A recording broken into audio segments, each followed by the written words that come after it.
जय जय रघुवीर समर्थ. नमः शांताय दिव्याय सत्यधर्मस्वरूपिणे स्वानंद अमृततुप्ताय श्रीधराय नमो नमः. महारुद्र हनुमान की जय. राम राम राम. भारतवर्ष अनेक देश निर्माण पृथ्वीवर झाले आहेत, पुढे होतील. म्हणजे जसं जसं प्रलय, महाप्रलय, सर्ग, महासर्ग, वेगवेगळ्या प्रकृतीच्या हानीतून पुन्हा काहीतरी विशेष निर्माण व्हायचं असतं. तसं कधी पर्वताची नावं बदलली, नद्यांची नावं बदलली आणि जीवांचे गुणदोष बदलले, जीवांची कार्यपद्धती बदलली. प्रकृतीमध्ये बदल ही मुख्य गोष्ट आहे प्रकृतीतली. ठीक आहे ना. विचारातली, शरीरातली, प्रकृतीतली बदल ही मुख्य गोष्ट आहे आणि त्या मुख्य गोष्टीला आपण नजरेआड करतो आणि दुःखाला कारण होतो. पण ज्याला सुख हवे त्याला दुःख सोसावं लागेल. ठीक आहे ना. आणि ज्याला मोक्ष हवे त्याला तपातली तितिक्षा सहन करावी लागेल. हे त्रिवार सत्य आहे. आणि ती सहन का होत नाही आपल्याला, तर देहबुद्धी, ममत्व. पण भारतवर्षामध्ये असे जे तपस्वी होऊन गेले की राम राम राम, त्यांचं तप ऐकल्यानंतर असं वाटतं की आपल्याकडून ते म्हणजे ते धारिष्ट होऊच शकत नाही, असे तपस्वी होऊन गेले. तरी मी भगवंतांनी आपल्याला सांगितलं, हे कठोर तप, आघोरी तप नको करावं, राजसी तप करू नको, तामसी तप करू नको. सात्विक तप श्रेष्ठ काय असेल तर पहिली गोष्ट आपली शांती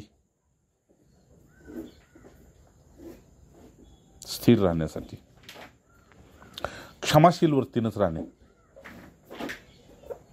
ते दया, क्षमा आणि शांती या तीन गोष्टी तपातल्या फार श्रेष्ठ त्रिशूळ आहे. ते आपल्या हातात असलं पाहिजे. जसं शिवजींच्या हातामध्ये एक त्रिशूळ होतं, काम, क्रोध आणि लोभ. ठीक आहे.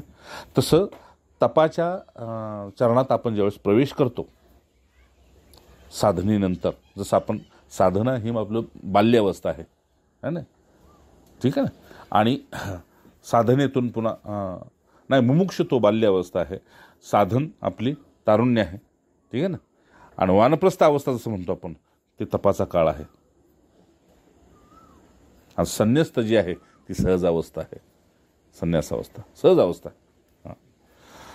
या स्थितीला आपण प्राप्त करण्यासाठी तीन गोष्टी मगाशी सांगितल्याप्रमाणे दया, क्षमा आणि शांती, हे त्रिशूळ ज्याच्यामध्ये आहे त्याचं तप श्रेष्ठ आहे.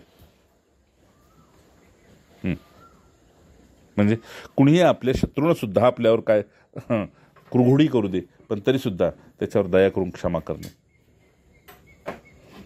आणि अभंग आपल्या शांतीला स्थिर करणे.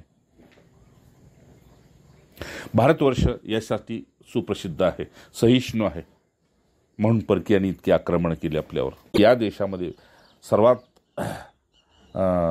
श्रेष्ठ वरदान काय असेल तर देवकृपा आणि संत कृपा.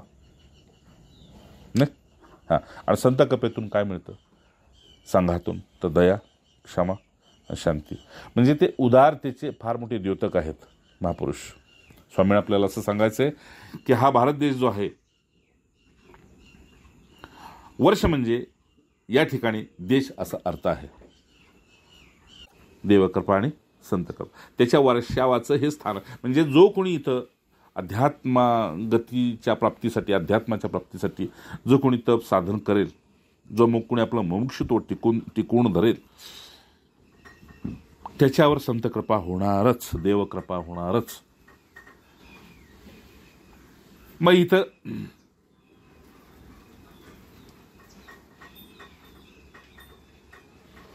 त्याच्यासाठी उपयुक्त काय आहे,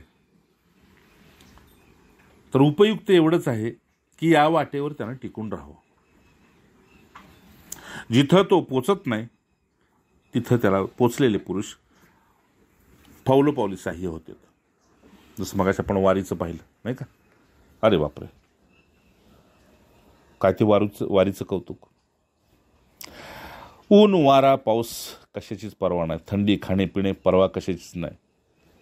पांडुरंग हरी वासुदेव हरी, पांडुरंग हरी वासुदेव हरी. बस विठ्ठल विठ्ठल करतो. अरे केवढा दिव्या घाटातला हा प्रकार पाहिला मागाशी. नारायण धन्य आहे.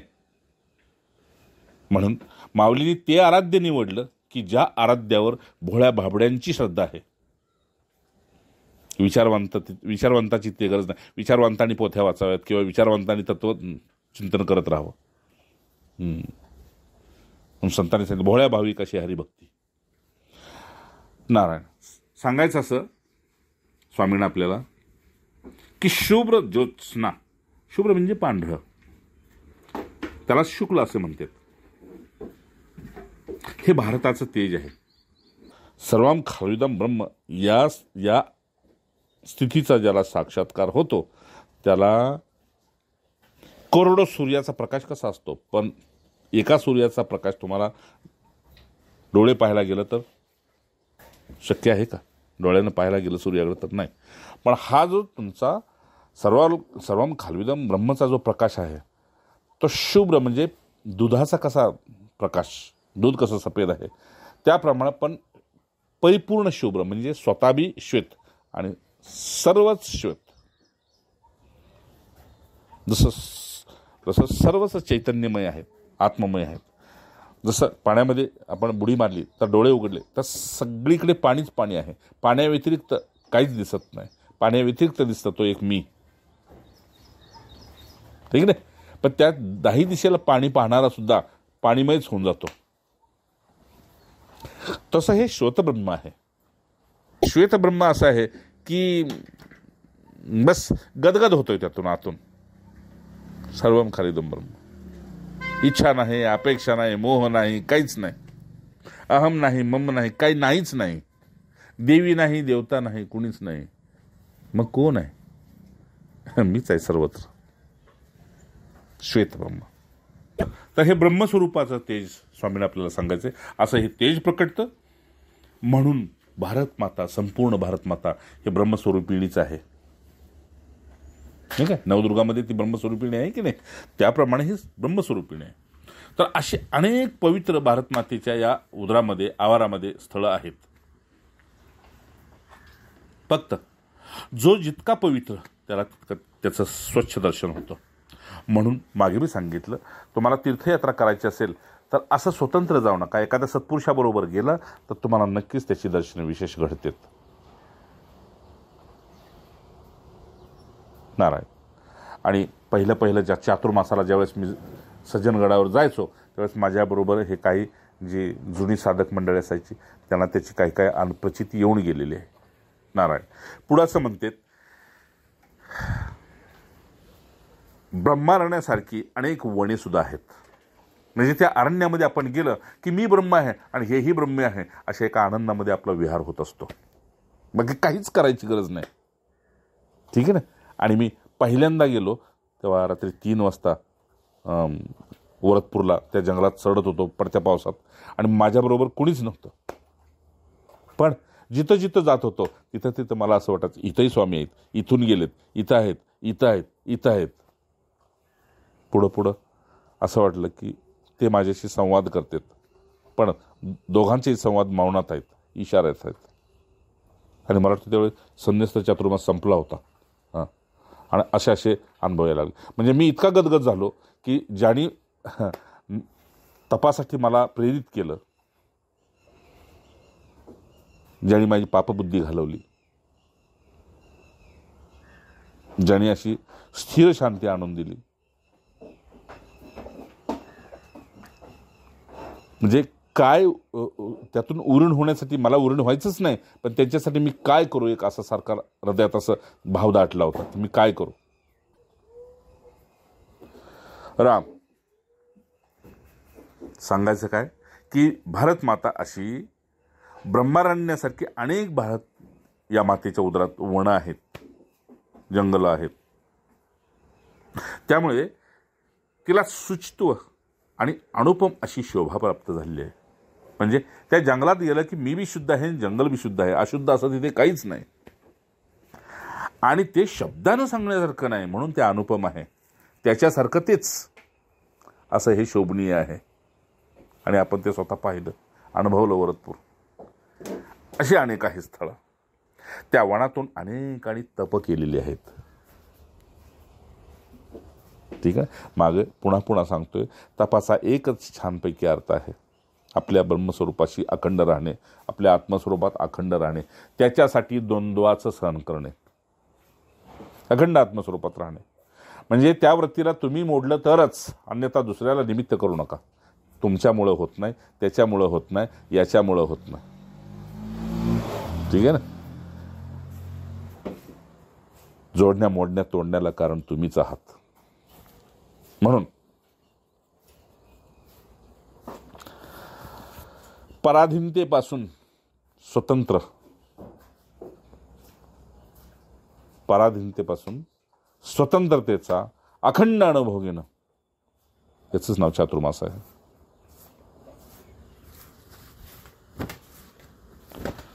राम अशी अनुपम शोभा या वनामध्ये महापुरुषांनी अनुभवले. त्या वनातून त्यांनी तिथे कार्याकारण आपला तपासाठी अनेक वर्षानुवर्ष निवास केला. ज्याला दंडकारण्य म्हणतो, नैमिषारण्य म्हणतो, हिमालय म्हणतो. आणि ब्रह्मसाक्षात्कार संपादन केला. अर्थात मी आधी कोण होतो, मी नंतर कोण राहणार, मग आता कोण आहे, याची प्रत्यक्ष अनुभूती घेतली. आणि दुसऱ्याच्या हितासाठी ते पुन्हा सहाय्य झाले.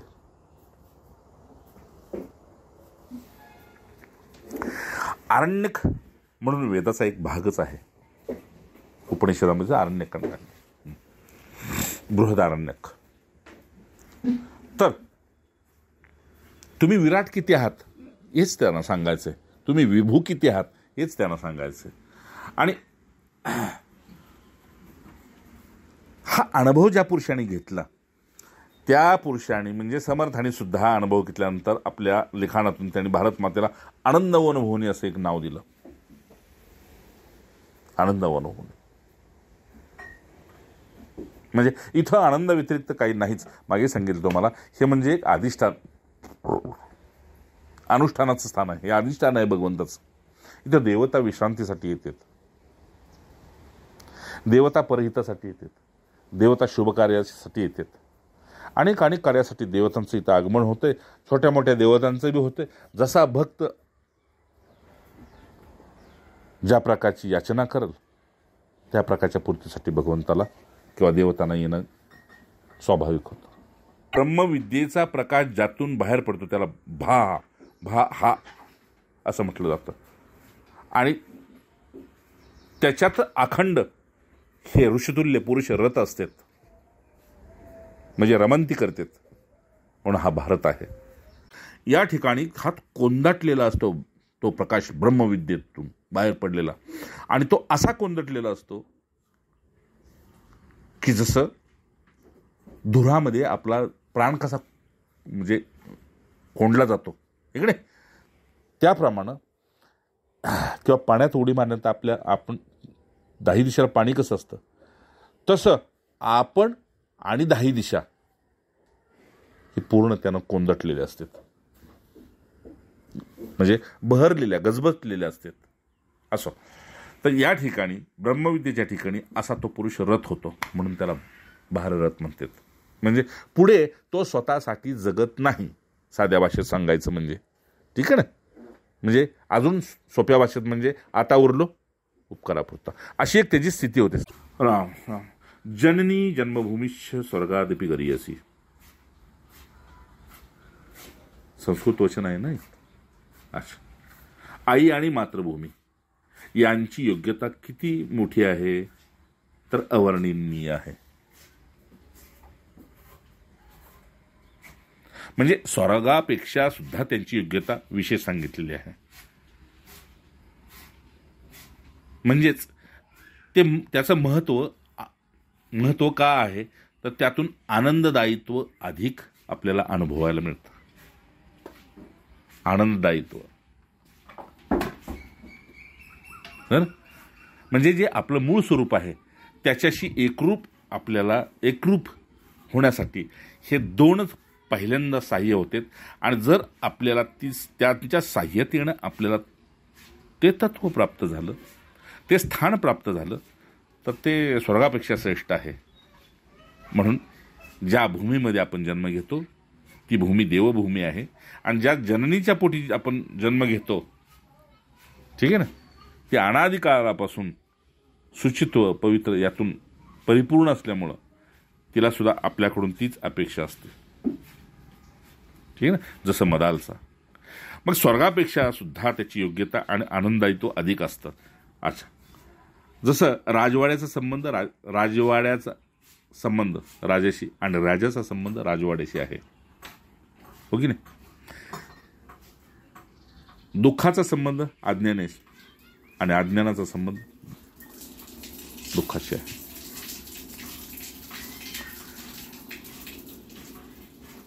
जो राजवाडा राजाने बांधलेला आहे किंवा जो राजवाडा राजाने जिंकलेला आहे युद्धात,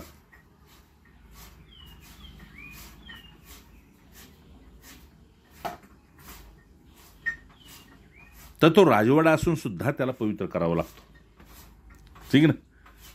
हिरे माणिक मोती धन वैभवानं खचाखच भरलेला असतो, पण तरी सुद्धा त्याला पवित्र करावा लागतो, आहे की नाही. त्याप्रमाणे भगवंतानं दिलेलं आपलं जे हृदय आहे देवघर, ते अनेक योनीमध्ये प्रत्येकाला प्राप्त असतं, पण मनुष्य योनीमध्ये ते ज्यावेळेस आपल्याला ते प्राप्त होतं तेव्हा त्याच्याकडून आपल्याला कृपेनं मिळालेलं असतं, त्यावेळी त्याची इतकीच पवित्रतेनं शुद्धी करावी लागते. म्हणजेच आराधने करता ते राखून ठेवलेलं असतं. म्हणजे राजवाड्यातली प्रत्येक खोली राजाचीच आहे, पण देवघर राजाचं नाही, देवघर देवाचं आहे, ठीक आहे ना. देवघर मात्र देवाचं आहे. त्याप्रमाणे हे जे संपूर्ण शरीर हाडामासाचंच आहे आणि त्याच्यामध्ये हा जीव राहतोय, पण हृदयात मात्र देव राहतोय. हृदय तिष्ठते अर्जुना. हे जसं सत्य आहे तसं हे संपूर्ण जग प्रत्येक सुखसंपन्नतेनं भरलेलं असेल, पण ती सुखसंपन्नता क्षणिक आहे. ही भारतभूमीच फक्त अशी आहे की जिथे आत्म्याचा आत्म्याशी, आत्म्याचा परमात्म्याशी संबंध येतो. असं हे एकमेव असं स्थान आहे की जिथं तुमचं देवत्व जागं केलं जातं, तुमचं शिवत्व जागं केलं जातं, तुमच्यातल्या शक्तीचा परिचय करून दिला जातो, ठीक आहे. आणि तुमच्यातल्या क्षमेचा बी परिचय करून दिला जातो, तुमच्यातल्या शूरत्वाचा परिचय करून दिला जातो. ही एवढीच एक अशी भूमी आहे. म्हणून स्वामींना आपल्याला पुढं असं सांगायचे, त्याप्रमाणे हे जग परमात्म निर्मितच आहे. म्हणजे हे ईश्वराचं रचलेलं आहे, नाही काय. हे प्रारब्धानं शरीर रचलेलं आहे, पण त्याच्यावर कृपा ईश्वराची आहे. अच्छा, म्हणून परमार्थाकरिताच देवाने निर्माण केलेला देश जर कोणता असेल तर तो म्हणजे भारत. स्वामी आपल्याला सांगतात हे आर्यश्रेष्ठांचं हा लोक आहे. इथं श्रेष्ठच जन्माला येतात. म्हणजे या अध्यात्मभूमीमध्ये भारतभूमीमध्ये श्रेष्ठच जन्माला येतात. म्हणूनच त्याला आर्यवर्त असं सुद्धा म्हणतात. आणि असे सांगितले आहे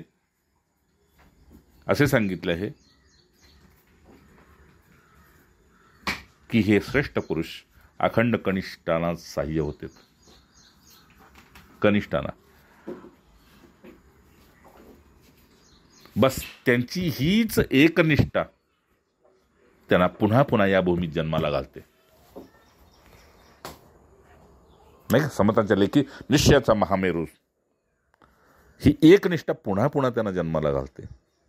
कोणाला? या अशा देवत्व प्राप्त आर्य वर्त पुरुषांना पुन्हा पुन्हा इथं पृथ्वीवर जन्माला घालते. अशा ह्या भारतभूमीत परब्रह्म स्वरूपच या ठिकाणी सदोदित सर्वत्र आपल्या आनंद स्वरूपतेने नांदो. त्या तपस्वी परमहंस पुरुषानं, परिव्राजक पुरुषानं शेवटच्या चरणामध्ये आपल्याला एवढंच वरदान दिलेलं आहे की ह्या भारतभूमीमध्ये परब्रह्मस्वरूपच या ठिकाणी सदोदित सर्वत्र आपल्या आनंद रूपानेच नांदो. जसं समर्थ म्हटले, ही आनंद वनभुवने आहे. तर याच्या प्रकाशाने सर्व जग परब्रह्म स्वरूपानं उजळत राहो. आत्मानंद सर्वत्र राहो. संतांची मांदिवाळी हो. दुरितांचे तिमिर जावो. प्रत्येकाने विश्व स्वधर्माचा पाहो. बाकी या सत्पुरुषांना काही नको असतं. कारण मृत्यू लोकात मृत्यूच सत्य आहे. आणि त्या मृत्यू सत्य का आहे, तर हे खरं विश्रांतीस्थळी होती. त्याला सुखद भूमी करण्याच्या पाठीमागं लोक दुःख भोगू लागले. देवाला हे दुःखालय पुन्हा म्हणून सांगावं लागलं. तर याच्यातून एवढाच सांगायचं आहे स्वामींना, की ही आनंद वनभुवने आहे, ही परमार्थ स्वरूपिणी आहे, ही ब्रह्मस्वरूपिणी आहे. इथे सर्वत्र आनंदी आनंदच राहो. बस इथे सुखदुःखाला मूल्य देऊ नये. कारण ज्याला सुख हवं त्यानं दुसऱ्या खिशात दुःख सुद्धा ठेवावं लागेल. म्हणून जो सुखाच्या पाठीमागे गेला त्यानं दुःख स्वतंत्र झेलण्यासाठी तयार राहावं. असो, स्वामी शेवटी म्हणतात, मी परमात्म्याला अशी प्रार्थना करतो, परमार्थाच्या चरणकमली असा नतमस्तक होऊन त्याला प्रार्थना करतो की प्रत्येकाला आपलं शिवस्वरूप सद्गुरूंच्या कृपेनं प्राप्त हो. प्रत्येकाला आपलं ब्रह्मस्वरूप गुरुच्या कृपेनं प्राप्त हो. आणि प्रत्येकाला दया, क्षमा, शांती याच्या कुठल्याही एका वाटेनं जाण्याचं ईश्वर तुम्हाला बळ देव. इथे सद्गुरुदेवार्पण वस्तू, कृष्णार्पण वस्तू, ब्रह्मार्पण वस्तू. राम राम राम. जय जय रघुवीर समर्थ. नारायण.